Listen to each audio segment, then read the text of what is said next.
Welcome all. Thanks so much for joining us. Toronto, Austria, all over the world. Great to see so many of you joining us.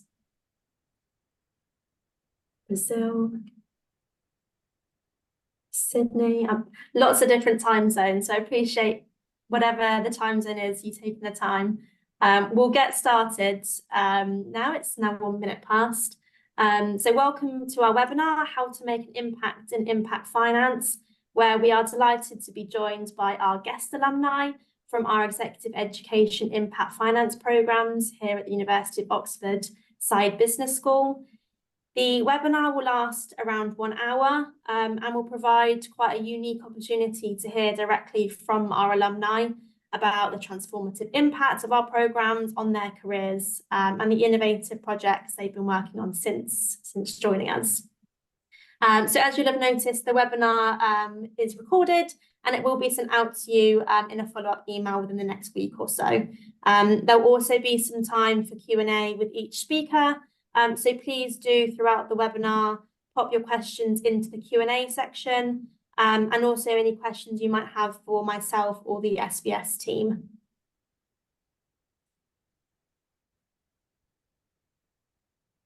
So quick introductions.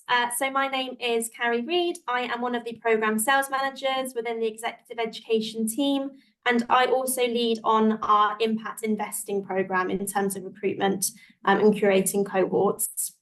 We also have Tennille Ballard working in our team, who is one of our programme consultants and leads on the impact measurement programme, as well as the impact finance innovations programme. So we are your go-to people for any questions surrounding these programmes or executive education in general.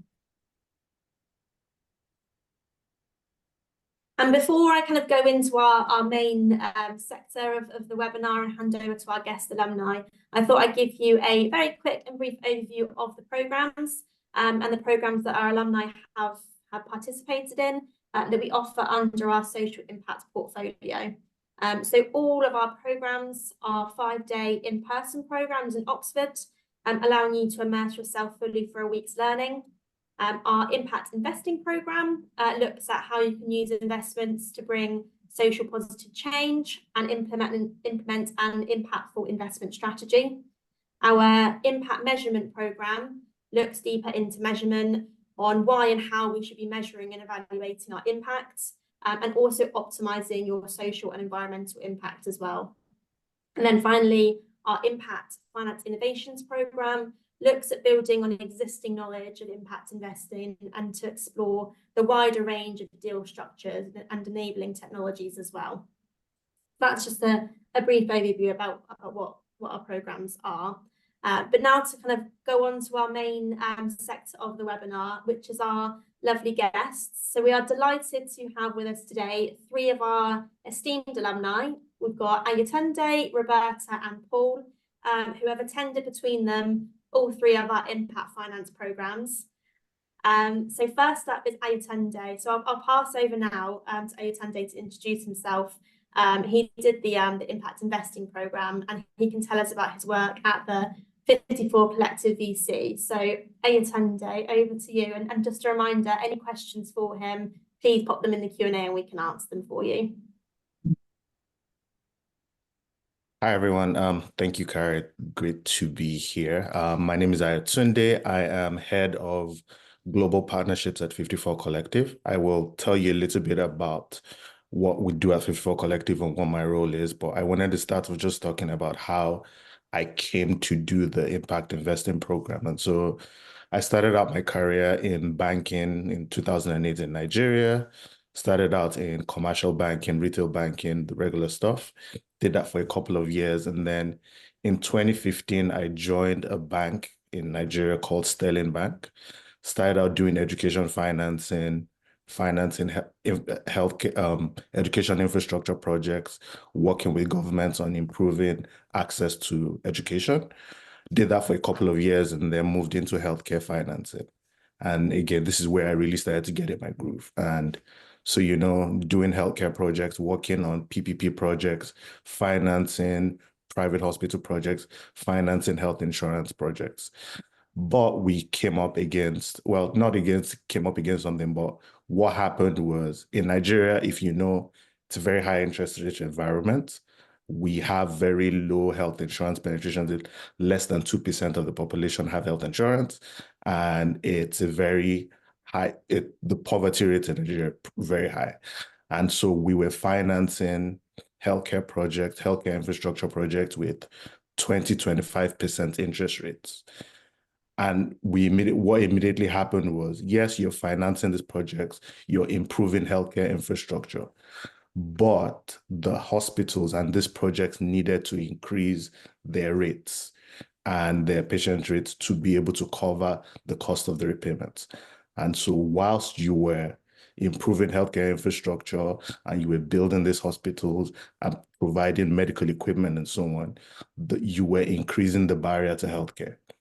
And it got me started thinking about there had to be a better way to do this. And there had to be a better way to do this. I started doing some research and I stumbled across the term impact investing. And I started to look at that to see how do we do this better?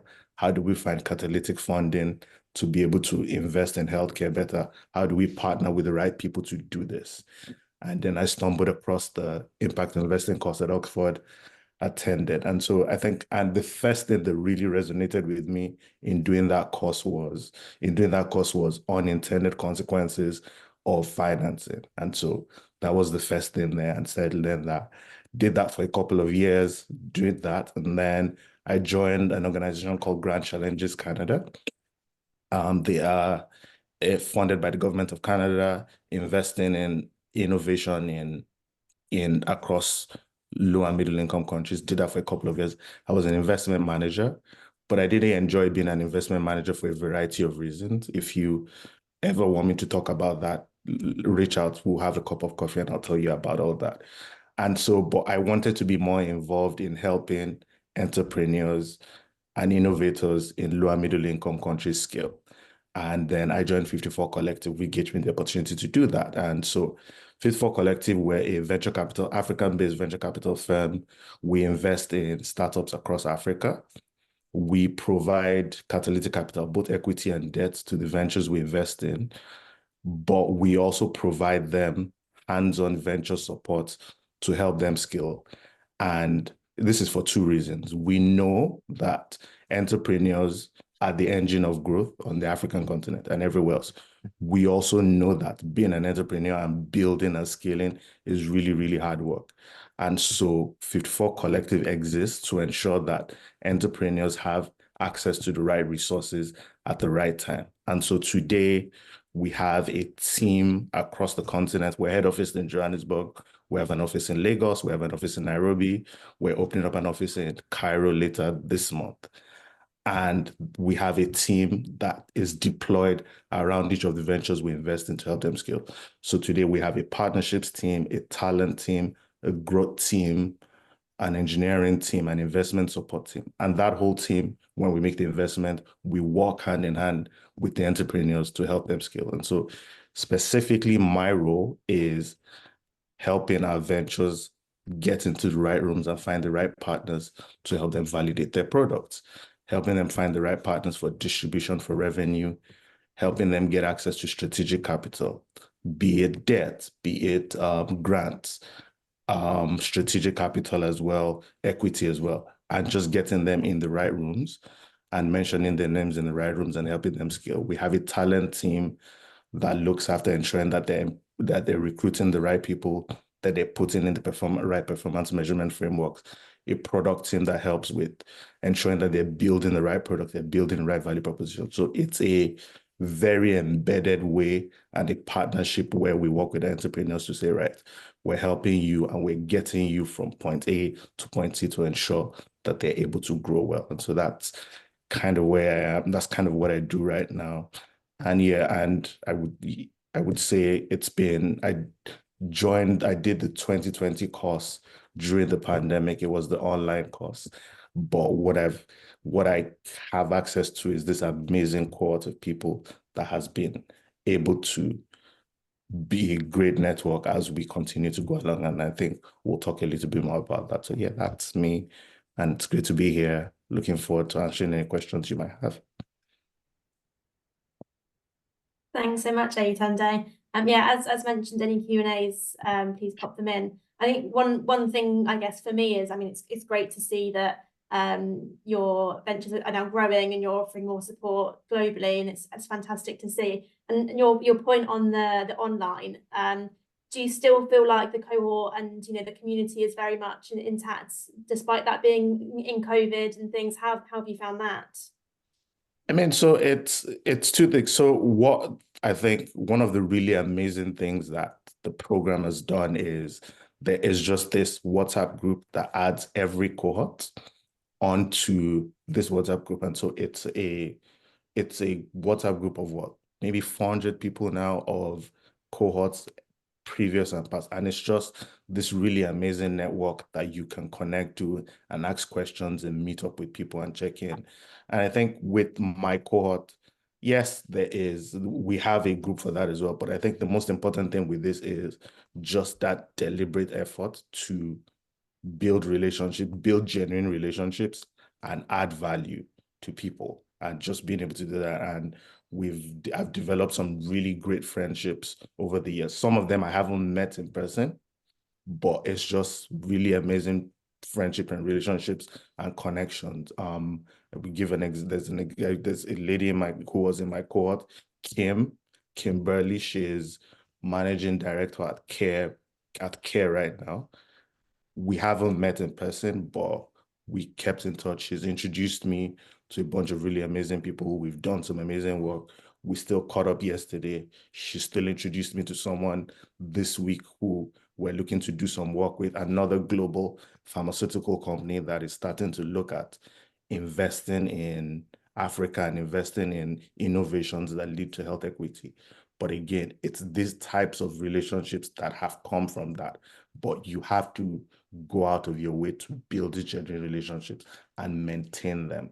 And so I think that's a key part of this thing. Yes, you come for the course, you learn, you meet amazing people, but it's building those relationships and continuing to keep them 3, 4, 5 years down the line and add value to people. That I think is a key part of why we do these things and why we show up for these things.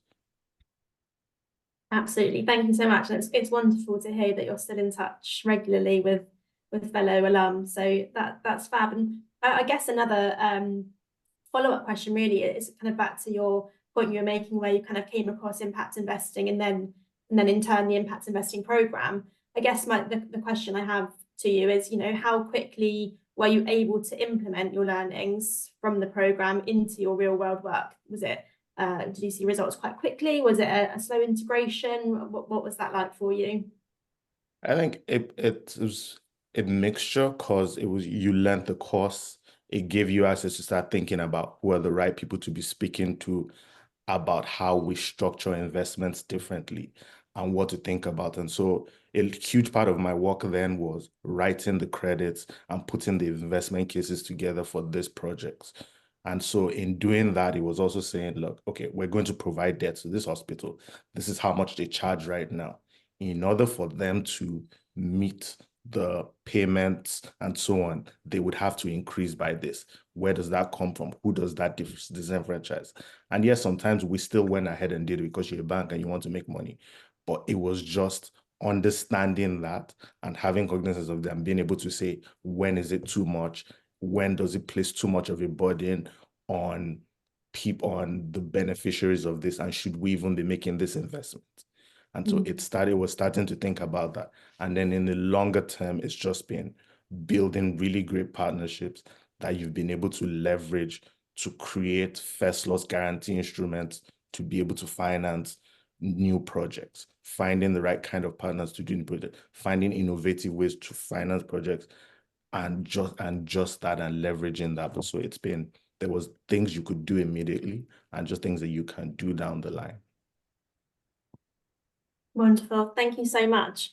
Well, I can see a few questions. They are probably more directed towards myself in terms of programs.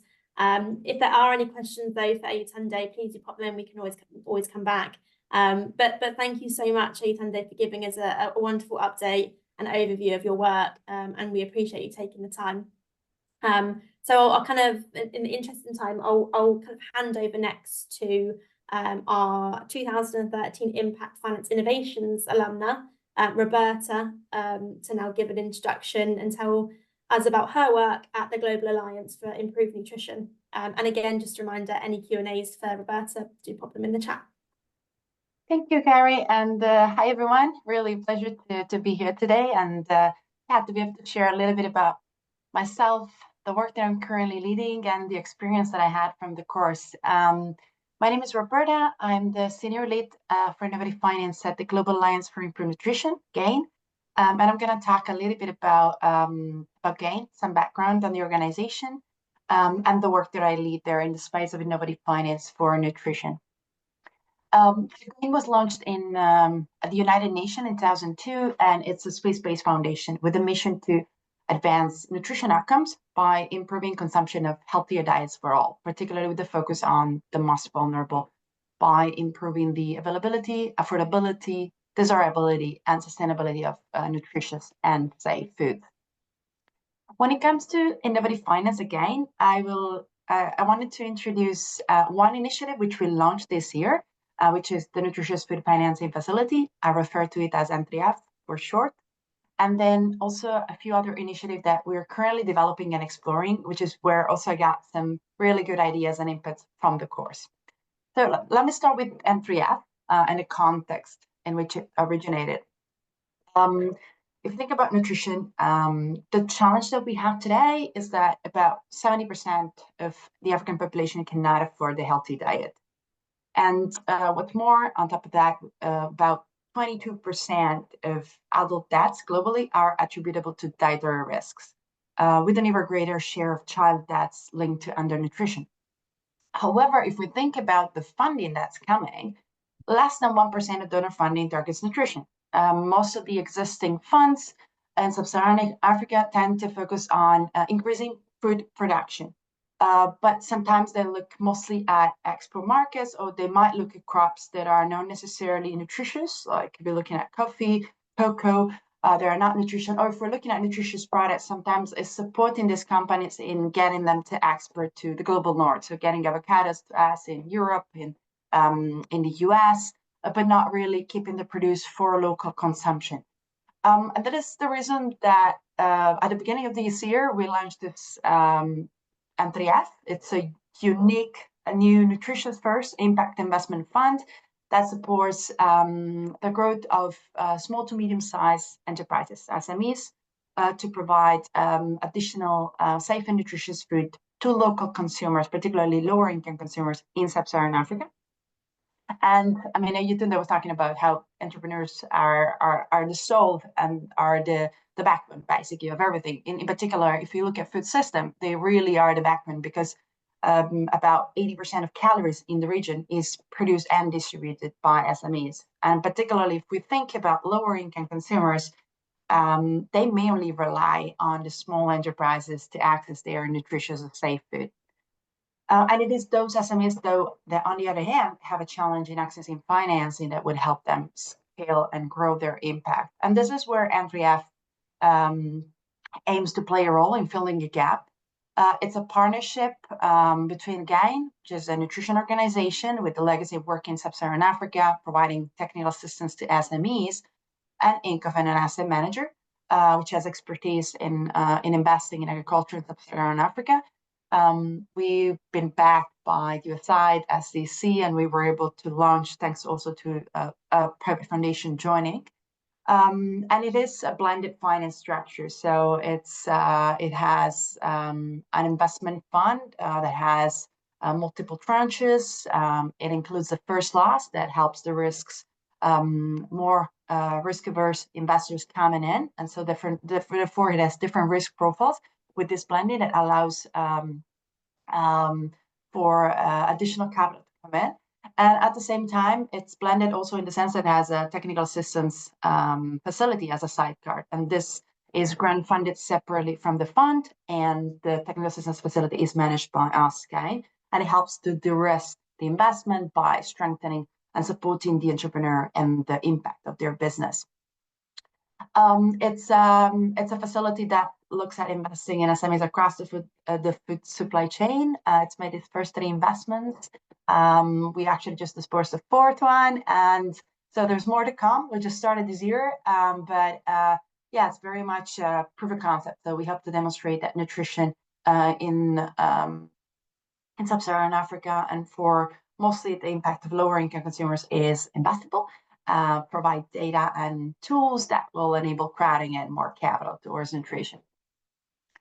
And while on one hand, I wanted to share about M3F because it's been the main initiative that Gaines launched this year, and it's really exciting, especially if we're looking at from an impact investing, blended finance structure. I also wanted to talk about my broader focus, which is also to explore and to try and increase the amount of capital that is dedicated to nutrition and explore innovative finance mechanism to scale our work effectively, which is the reason why I joined the Impact Finance Innovation Program at Oxford Said. I was already working within the impact investing space, but I really wanted to look at getting additional tools, additional content and skill set into new mechanisms that we could explore for nutrition, particularly because it's a field that it's a little bit behind some other sectors when it comes to innovative finance mechanism being implemented.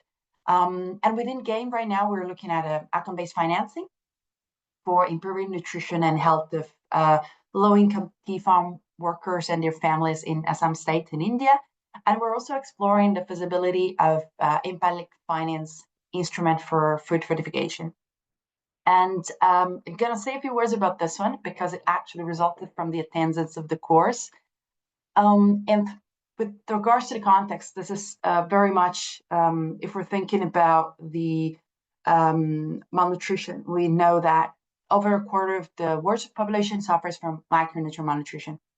What does that mean? That means that people's diet do not provide enough of the essential vitamins and minerals that human beings need to live a healthy and productive life. And micronutrient malnutrition is a leading contributor to child and maternal death. But there is a key response to this crisis, which is large-scale food fortification. And it's a very simple tool because it enables to add one or more essential nutrients to widely consumed food during processing. Therefore, no need to change the behaviors, and people can continue to consume the foods that they usually consume, but actually getting those key vitamin and minerals that help them protecting the human health. And it can be added to things like wheat and maize flour, rice, edible oils, salt. However, while it's a great tool, there's currently a challenge, which is fortification quality. So there's poor compliance to national legal fortification standard. And that's why we're currently in the phase of exploring the feasibility of a social impact incentive to try and increase the compliance of millers in the food value chain to improve nutritional outcomes. And this comes from having attended a course, and particularly a session from Bjorn Stewart, the founder of Roots of Impact. They're the leading organization. They came up with the ILF design and implementation. And it was thanks to that session, thanks to all the case study that we did, that when looking at this challenge, I thought, okay, this could be something that could be a fit for this tool. And we're currently working with them, with Roots of Impact. We're at the feasibility stage, so it's not developed yet. So there's more work to be done, but I thought I think it's really exciting, and it's if we can do it in the field of nutrition successfully, it would be really exciting. So stay tuned. And then the last thing that I wanted to share, I think Ethan captured it when he talked about the network. I think I wanted to share one part that for me was really a key value of the course, which is the network. So besides the content and access to really good quality and latest innovative financing mechanism, the course for me was really great for meeting high caliber, passionate professional, all executive leaders that really care about making a difference, the opportunity to share, to exchange experience, to learn from each other. And as I said, the broader WhatsApp group, it's an incredible resource. We share reports, we talk about potential events, and there's always an opportunity to meet someone if you're traveling for work. And just recently, I was in Bangkok last month for conference, and I met with an Oxford alumni that I hadn't met before. We were in different cohorts, but it was a great conversation, and we're thinking about exploring some collaboration in India together around impact investing.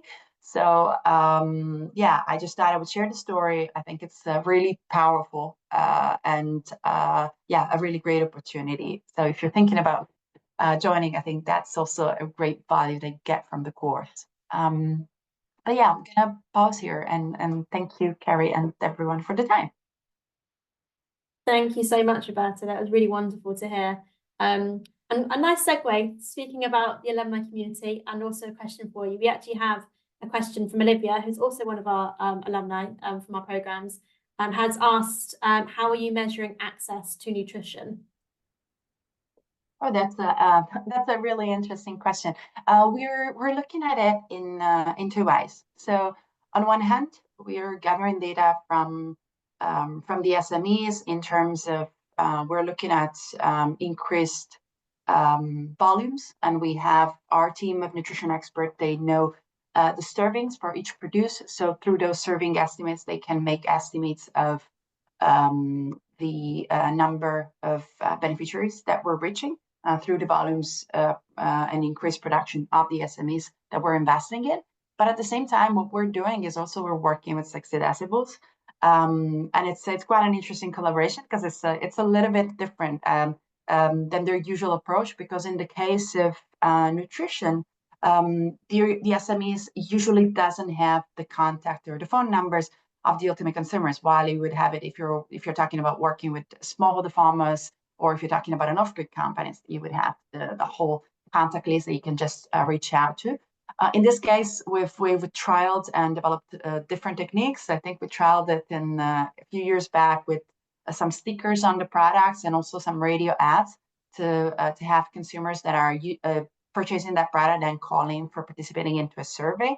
And the idea through 60 decibel is to collect qualitative data that supports also our narrative. So to get a better understanding of is it the right assumption that we're really reaching lower income consumers, getting some information around who actually consumes the food, breakdown not only by gender, but trying to understand if some children in a family are eating those products. Because we will have some companies, for example, we have a company that has a specific product that is a porridge for children. But then there are also products that are consumed by the whole family. And so just getting an understanding of who's really consuming that will really benefit also children. And then kind of trying to get some information around the overall diet and whether there's an improvement in diet quality. Obviously, right now we're just getting started. So we're getting started with the baseline, and then there will be a follow-on to gather an understanding of where our impact is going. We're new to the space. We just started investing this year. First disbursements last month. So we have a lot to learn from our process, but we're trying to set things in place to allow learnings, especially because it's a new initiative. We hope to show some good results, or to learn from the results and get other interested. Thank you so much. And one more question as well. I guess this can be relevant to all of our speakers.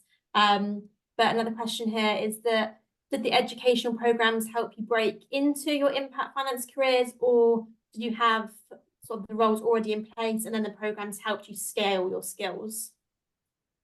I think it's more the latter. So I was already at Gain when I joined the course last year. But I think what this course is giving me is an opportunity to be able to have a bit of a broader knowledge, and so kind of having the tools at hand to be able to look deeper. How can we scale more of the work that an international organization like GAN is doing? So right now I'm in this phase where I'm okay. We could look into saying how about, for example, school feeding. Can we do anything that spice with innovative finance? Because obviously Again, is a large organization. Most of the funding comes from donors. So I'm trying to look at different ways. Can we put a different lens? Can we do something else with innovative finance mechanisms? So I think what this course has enabled me to do is give me the tools to look a little bit beyond what we were already doing. And now this couple of initiative where we're currently brainstorming around. And then through the networks, again, like the collaborations, like some thinking around different structure and collaborating in different ways than how we're doing with the NTF in different regions and trying to put nutrition at the forefront. So again, pushing the agenda that we had in the first place of increasing access for capital to nutrition, but with more tools and network in hand.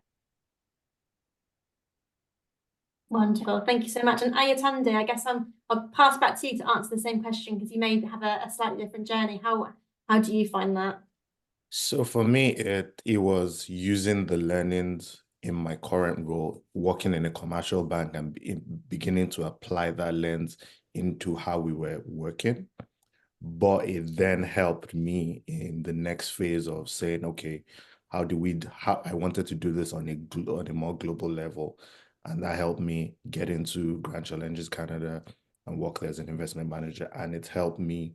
And I would say the huge part of it now is just leveraging that network to create value for a lot of our portfolio companies. Because half of my role right now is just building great relationships and using those relationships to create value for the portfolio companies that we invest in. So it's finding innovative partners, innovative investors who can work with our entrepreneurs. And Roberta, I will be coming to you to speak about some of our ventures. So expecting note. So it's That's things amazing. like that. I love that. So it's things like that. So it's been in stages, first applying it to my current role and starting to embed that, getting me to the next stage of career and just leveraging that network to continue to grow and do well in my current role. That's wonderful. Thank you so much. And Roberta, thank you very much again for sharing your work and your experiences. So finally, I will now hand over to Paul to introduce himself. Paul did the impact measurement program, and he can tell us about his work at 1200 VC. So Paul, over to you. Nice, thank you so much, everyone. So yeah, my name is Paul. I'm originally from Barcelona, although I currently live in Mexico City. And I'm one of the founding partners at 1200. We're basically an early stage investment firm. We invest in both emerging fund managers and startups, like right before they're about to scale. So kind of like focusing on the Series A direct. And yes, we invest in foundational technologies, and that's what we call it. In the US, we look at like deep tech, so everything from like robotics to like quantum, genomics. And then in Latin America, we look more on the side of SME enablement, looking at logistics, fintech, agri-tech, or even like edtech. And yes, last summer I did the impact measurement and management program, and yeah, it was just incredible personally and professionally. I think to talk about the relevance of the program, I think it's important for me to know that my background, even though I work in finance now, is not actually in finance. Like I come from the entrepreneur and the builder side. I've worked before in digital transformation, business design, in Shanghai, across Europe and in the US. I was fascinated with like designing technology or designing like business models, really like having an understanding of the local context and behaviors. And then like I started like an agribusiness and a job tech startup in sub-Saharan Africa, which was actually the first time that then I was really confronted with like, okay, so how do we think about impact and measurement and managing for it?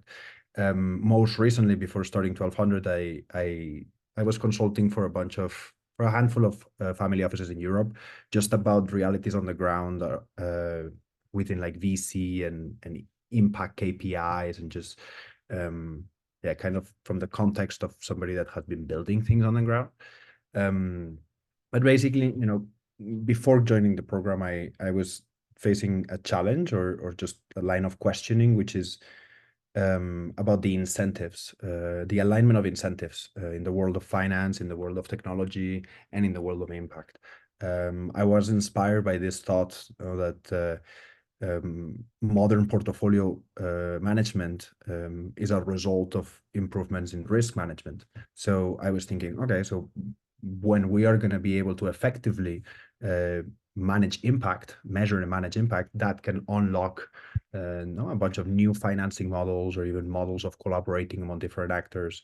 I think the work, social impact bonds would be like an example, or was an example for me.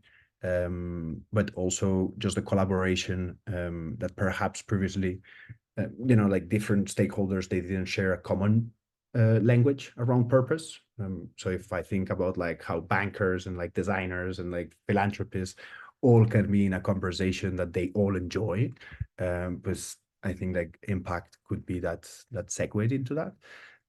So yeah, I came to the program to learn about different stakeholders, from public administrations to banks, other family offices, entrepreneurs, even just on the research side, and how they're collaborating and just learning about measuring and managing for impact, particularly in the context of investment management, which was something that I really wanted to apply at 1200.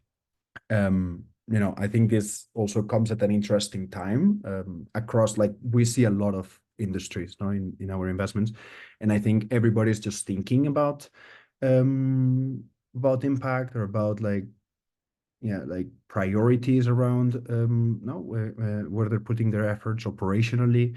I think we're living a transition in which we want to ensure that our economic model generates wealth, but also ensures kind of sustainable well-being all around for people and the environment, no matter if you're a robotics company or you're like a fintech company. So, I came to the program with questions around like, okay, so how does venture capital really think about adopting impact management? Or, how do you work with like talented like scientists, like deep tech entrepreneurs, like, or even like the next fintech company, and which themselves are thinking about scale and growth and market, what are the even trade-offs or incentives in growing scale in a technological company? And then once you are in that investment, the kind of pre-investment, then how are you then assessing kind of the relevance of these technologies in society? We have like crazy thing coming at us. So what are the impacts across all levels? I think these are like super complicated questions, and we try to that's what we're all trying to like collaborate and ask and learn and kind of take inspiration from certain from philanthropy and then applying it to like kind of traditional VC in this case or something. So I think what I can say is that I left the program with new tools and definitely with better ways to think about which questions to ask and when. And so yeah, now we do this at 1200. Now we wear an LP and GP hat, investing in early stage tech, and really looking at two different, like the US and Latin America as an emerging and mature ecosystem. So we're being that LP GP, putting new questions on the table about impact, about the relevance of technology, and then echoing what has been said before. I think the community at Oxford has been amazing. I think it's thought partners. Like I speak like to this day with many people from the program, and even just people that they've introduced me themselves. I was recently in around Saudi Arabia, and I met a bunch of like Oxford alumni that they were around there as well. So I think it's not only about the program itself and the people and the perspectives that are shared there, but it's also about just the network effects that you get, and I think no matter the three programs, I think it's a conversation that it's very important to have right now around like impact and this new lens being applied to our operation. So I encourage you to jump in, even if you can't really feel like implementing it. Like that was like a challenge for many people. Like, oh, like I'm here and there is all this knowledge, but I don't know how to implement it in my organization. I think it's just like planting seeds as well, and then be able to slowly adapt it and be realistic about what you can accomplish in measuring and managing for impact, or even like coming up with new investment strategies or new financial products. But yeah, that's That's my experience. Thanks so much, Paul. Thanks for giving that overview. One question I have, I guess, is going back to the initial comments, the challenge of the alignment of the incentives you face. Do you feel like these have been overcome now, or is it that still a work in progress? Did the program kind of help address any of those? It's definitely a work in progress, but no, I think it's interesting because we invest in deep tech funds, in emerging fund managers as well. So their practices around like ESG policies and procedures to like how they understand impact or how they look at impact or the questions they ask is very limited. Like so. They've welcomed, we've made like a bunch of investments already in funds, and they welcome like a thought partner in this way. I think also when you speak with the startups, even if they're on the highly technical and not so like impact is not, it's really a second thought actually.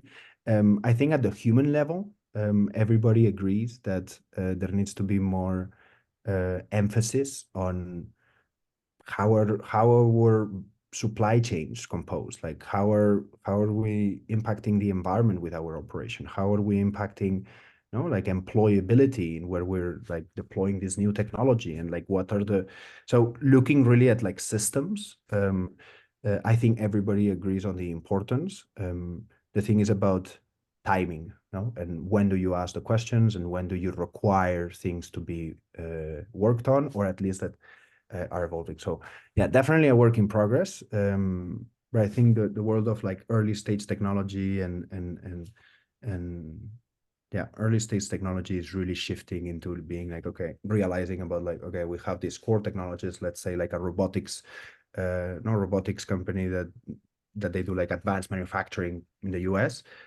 We're having conversations with these people about how their core technology applies to actually like coral restoration. And so you start seeing that in the impact world and the kind of traditional VC tech development world are not working in silos anymore, but you actually see that they share a system, so they're interested in collaborating and increasing the relevance. But yeah, sorry. No, that's great. Thank you so much. Wonderful. If there were any more questions, please do pop them in the chat. I guess one of the things we want to ask the alumni and my guests as well, and we can start with Paul and then work our way through, is, I mean, what, obviously, except from the alumni network and the community that you've built, I guess, what's the kind of the aspects that you enjoyed the most out of the program or the ops experience? If you could just either sum up it in 3 words or give an example, that would be fab.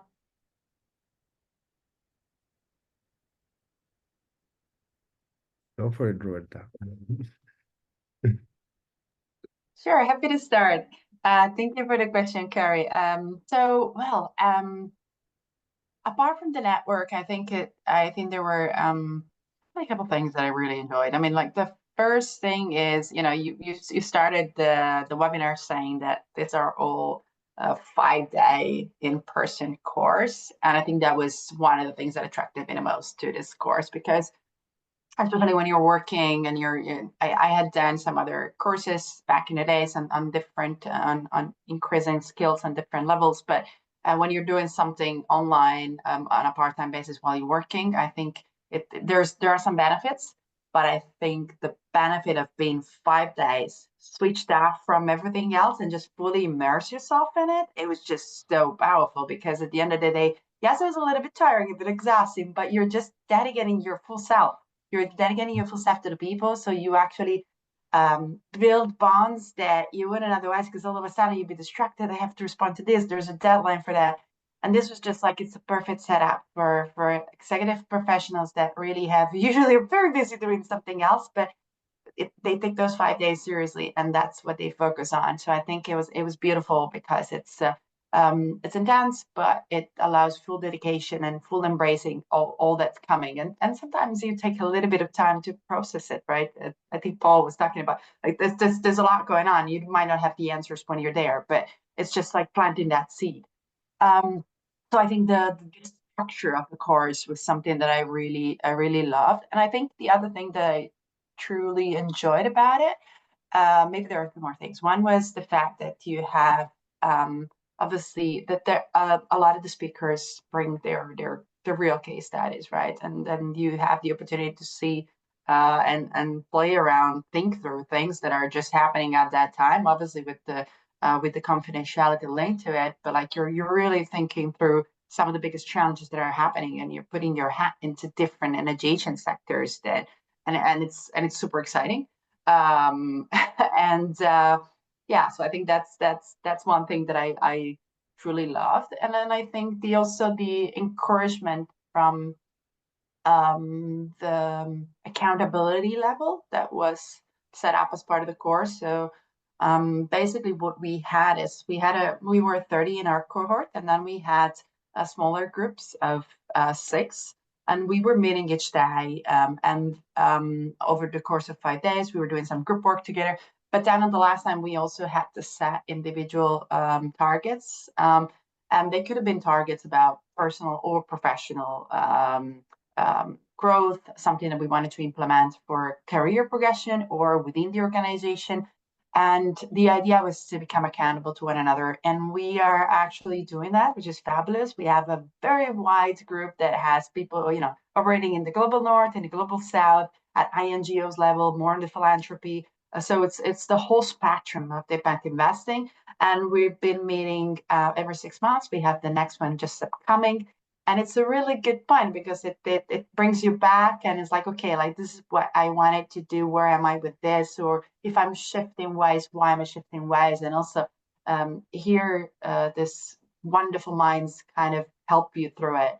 It's powerful. So yeah, I think those were my highlights. Thank you. No, that's wonderful. That was a beautiful answer. So thank you so much. Paul, do you want to go next? Then we can go to Atunde. You mean about the question of the same question to you. Yeah, no, again, I think at the end of the day it comes down to people, no, and the diversity of people, and that you're in an environment that it's a safe environment. I was hearing lots of challenges from people in positions that I didn't expect that there were those challenges, actually. So I think that was very enriching. And also at the end of the day, like, you go to the pub, at the end of the day. So like you can really interact at a human level. I think the Oxford experience to walk around there, that was always like a dream of mine. No, I think it's beautiful and inspiring, and of course the college dinner is super fun. So I think, yeah, no, I think it mixes just the rigor in reasoning and in thought, but also very approachable and just inspiring environment, Wonderful, thank you. And Atunde, anything further to add? So I didn't have Paul and Roberta's experience because mine was online.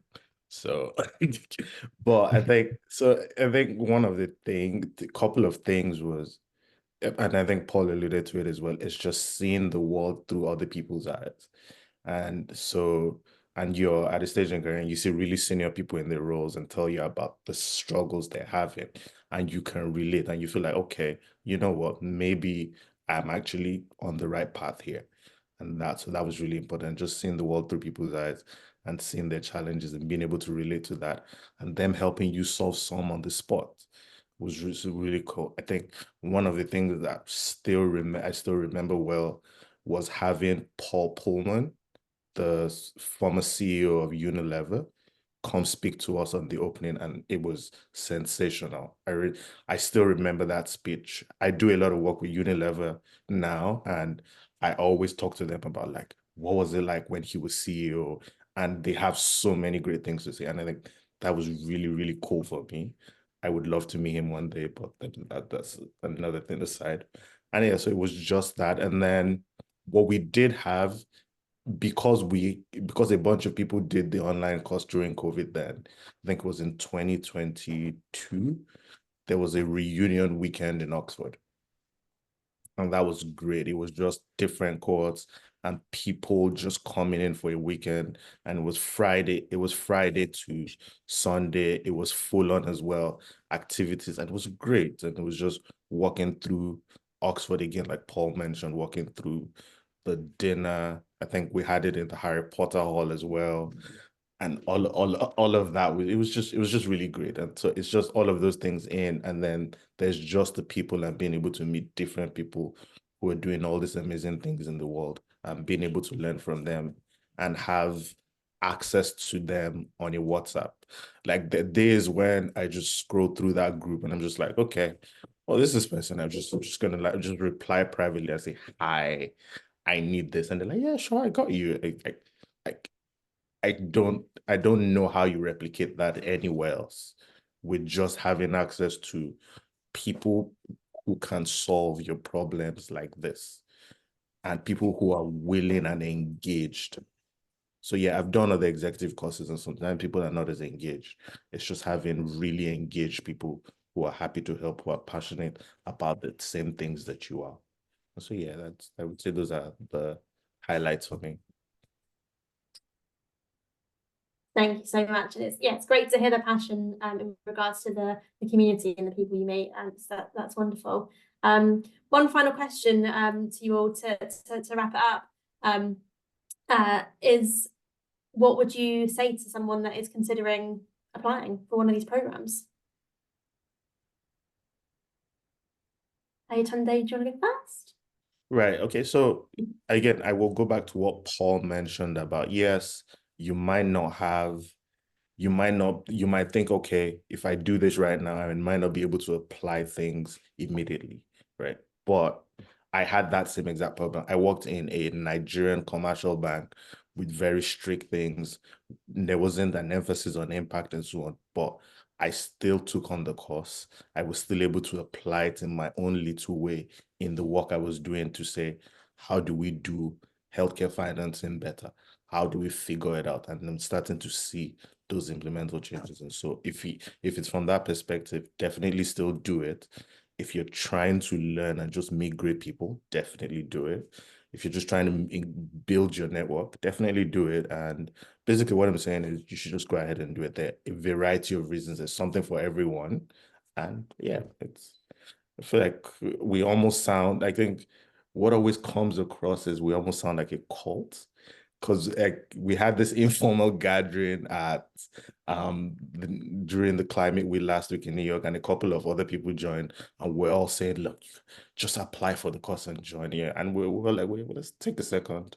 Almost feels like a cult, like really, but honestly, it's been a great experience for me over the last 4 years since applying, the process from applying, talking through and getting through, and still being able to leverage and talk to people about it. It's been amazing for me. So I would definitely recommend. Yeah, and I would even add, like, I just saw as well, like Karim's comment on the chat. I actually reached out to Karim before the program. I was having doubts on like whether I was gonna take like the impact investment one or the finance. Like I was really doubting on like the different sensibilities that apply to the different programs, and I think it's worth it to also like reach out, to the people behind those programs and just give them a bit more context about you and kind of maybe they help you think through. Of course, like they're not going to receive like 100, but yeah, I think regardless of where you're in the journey, as it was been said, there are people very senior in the room. There are people that are not that senior. There are people that come from places that are really different to yours. But I think all of them are optimists, and all of them they've been around as well. So you will get inspired, and this is the conversation that is important at the moment. No, like how do we do things better and take into account more people and kind of more context. So yeah, I don't know. And reach out to me. I don't know. Reach out to all of us if you have questions about it, I guess.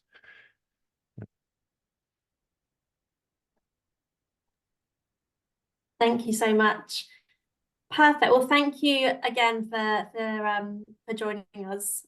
We really appreciate you taking the time out of your busy schedules to come and speak and be our kind of engaged alumni community, as you've spoken to a lot on this webinar. Again, if there are any other questions for the speakers, please do pop them in the chat. If we've not got time, we're happy to forward them on to our guests so they can get in touch. or again with myself directly. So yeah, thank you again for taking the time to join us today. I'm just putting up the next slide our upcoming webinar, which will be hosted by our Impact Investing Programme Director, Gail Peterson. So if you would like to join us on the 6th of November, please do register via the QR code. Just another mention as well, I know we've got some alumni and potential prospects on the call. I will be attending the GIN conference in Amsterdam in October, along with Karim and Gail. So if you are in attendance, please do reach out to me. Happy to connect with you. We are hosting an Oxford Drinks as well, so reach out if you are attending. And my colleague Tanil will also be attending the Impact Europe Week in November in Spain. So again, reach out to Tanil if you're attending and would like to meet up. Just another point on programs as well. So this is our QR code for our application form if you are ready to apply for one of our impact programs. So our Oxford Finance Innovations program is just 6 weeks away, running the 11th to the 15th of November.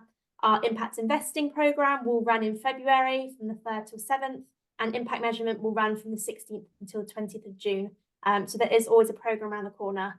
But again, if you have any questions about these cohorts and possible remaining spaces, please do reach out. And if you are ready to apply, you've got the QR code there. I'll also now share our contact details as well. So please do note them down, take a picture. I'm always very happy to answer any emails, schedule a call, and help with anything you might have questions on. But thank you very much again for attending this webinar. This kind of brings it to an end, and thank you again to our alumni panel. Have a good morning, good afternoon, and good evening, and thanks everyone for joining.